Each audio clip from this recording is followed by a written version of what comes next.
ইউনূস সাহেব যখন বাংলাদেশের সমস্ত পথ হারায় ফেলছেন, উনি পথ পাওয়ার জন্য আমাদের নেতা তারেক রহমান সাহেবের কাছে 12 ঘন্টা প্লেন চালায়া লন্ডন পর্যন্ত গেছেন। আসসালামু আলাইকুম দর্শক শ্রোতা।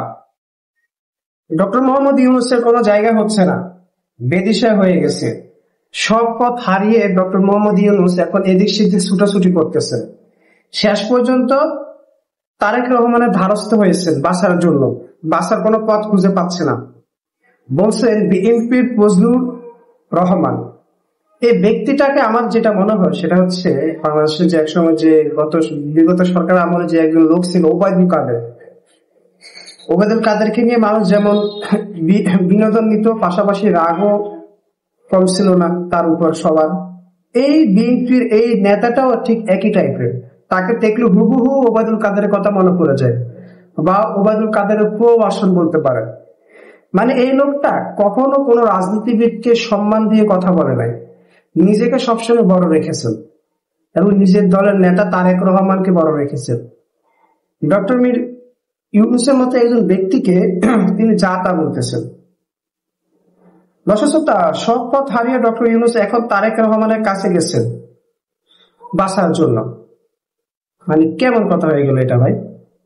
যাই হোক, এই লোকটি বলতে চাচ্ছেন যে বিএনপির চেয়ারপারসনের উপদেষ্টা অ্যাডভোকেট ফজলুর রহমান বলেন, ইউনূস সাহেব যখন বাংলাদেশের সমস্ত পথ হারাইয়া ফেলেছেন, উনি পথ পাওয়ার জন্য আমাদের নেতা তারেক রহমান সাহেবের কাছে 12 ঘন্টা প্লেনে চালায়া লন্ডন পর্যন্ত গেছেন। বলছেন আমাকে একটু কথা বলার সুযোগ দেন। ভাইরে ভাই, ডক্টর ইউনূস বলছেন যে আমাকে একটু কথা বলার সুযোগ দেন। বুঝি না ডক্টর ইউনূস এত কবে থেকে এত নিম্নমানের ব্যক্তি হয়ে গেল, এত ছোট মানুষ হয়ে গেছে যে সাথে কথা বলার জন্য, যেখানে ডক্টর ইউনূসের কাছে বিশ্বের বড় বড় নেতারা এসে বসে থাকে, ডক্টর ইউনূসের গুণগান গায়, আর ডক্টর ইউনূস নাকি আরেক নেতার কাছে সময় চাচ্ছেন। মানে বিষয়টা কতটুকু হাস্যকর। এবার তিনি বলতে চাচ্ছেন যে আমাদের নেতা তারেক রহমানের দেশ চালানোর ব্যাপারে সমস্ত ক্ষমতা আছে। আমি ওই দিন বলছিলাম বাপ দায়িকা ইলেকশন দেওয়া লাগবো। ডক্টর ইউনূস বাপ দায়িকা ইলেকশন দেওয়া লাগবো। ডক্টর ইউনূস যখন নির্বাচনের রোডম্যাপ ঘোষণা করতেছেন, বিএনপির স্থায়ী কমিটির সদস্যরা ডক্টর ইউনূসকে পটাতে পারেন নাই। এখন তারেক রহমানের সাথে বৈঠক করবেন, সেখানে নির্বাচন নিয়ে আলাপ আলোচনা হবে। নির্বাচন সময়সীমা আগাইতে ডক্টর ইউনূসকে অনুরোধ করবেন। দেখা যাক ডক্টর ইউনূস আগায় কিনা। কে কারা বাপ ডাকা লাগে সেটা শুধু সময় সাপেক্ষে। ডক্টর ইউনূস নাকি বাপ ডাকে ইলেকশন দেবে সেটা তো আগেই কইছিল। আমার বক্তব্যটা শুনেন নাই আপনারা। আমি বলছিলাম সাপ ঘরতে যাওয়ার সময় সোজা হয়ে যায়।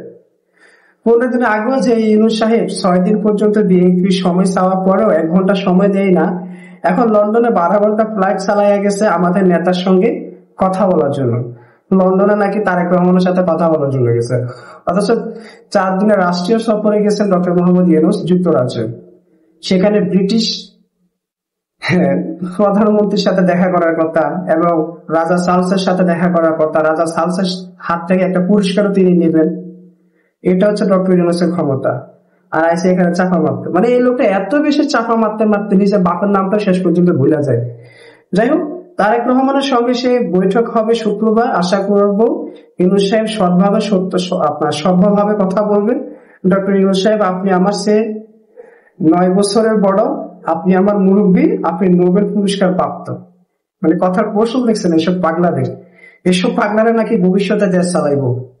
দেখেন দেশের পরিস্থিতি কেমন হইল।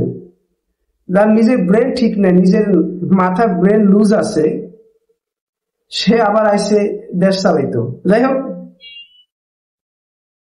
মানে একটা দলকে পানিতে ডুবানোর জন্য বা পানিতে ভাসিয়ে দেওয়ার জন্য বিএনপি এরকম একটা নেতাই যথেষ্ট, আর কাউকে লাগবে না। সে একাই দলটাকে খাইয়ে দিতে পারবো দলের পিছন